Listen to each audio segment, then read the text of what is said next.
Hello, my name is Sammy, and in this video, I'm hoping to show you how to simplify fractions if you have a subtraction then a division. Based on the order of operation, which states that parentheses, then exponents, then multiplication or division, and finally addition or subtraction, you should proceed in this case by obviously dividing these two fractions prior to the subtraction. So what I like to do here is put these two fractions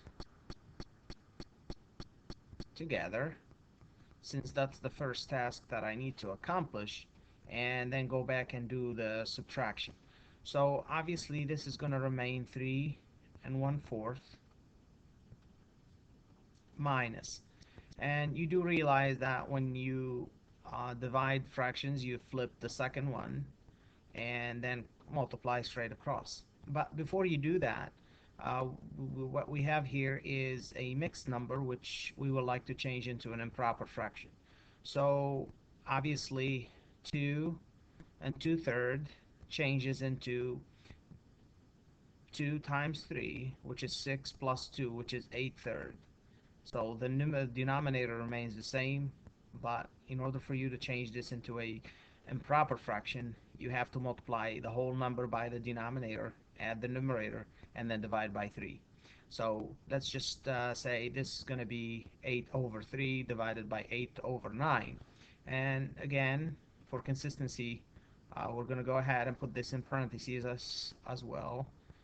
And my new fraction is going to be, obviously this remains, this will be 8 over 3. And I hope you realize that the 8 over 3 comes from multiplying the 2 by 3 and add 2. And then instead of dividing by 8 over 9, we're just going to multiply this time. And as I said, we flip this fraction so the 9 becomes on top and the 8 becomes in the denominator. And this is how you proceed.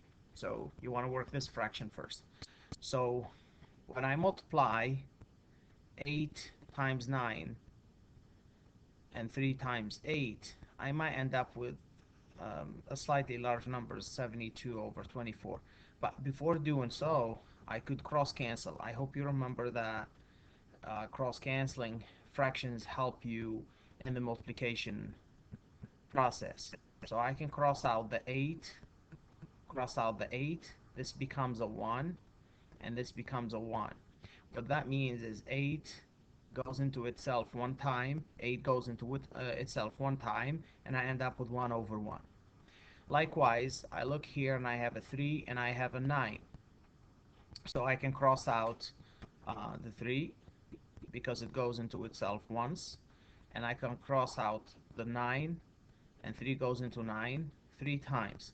So out of this whole fraction here, the multiplication, I end up with 3 times 1, which is 3, and 1 times 1, which is 1. So basically, I go back to my original problem, which happens to be 3 and 1/4 minus 3 over 1, which is 3. So if you have 3 1/4 and you subtract 3, you'll end up with 1/4. Okay, and that's the answer for this process. Initially, it looks intimidating. It doesn't look easy enough, but if you take time to acknowledge the steps and for example here what we end up doing is cross canceling, changing this into an improper fraction, cross canceling the 8 and 8, the 3 and the 9 and 3, and then we end up with a simple answer, which is 1/4. What I like you to do now is try this by yourself.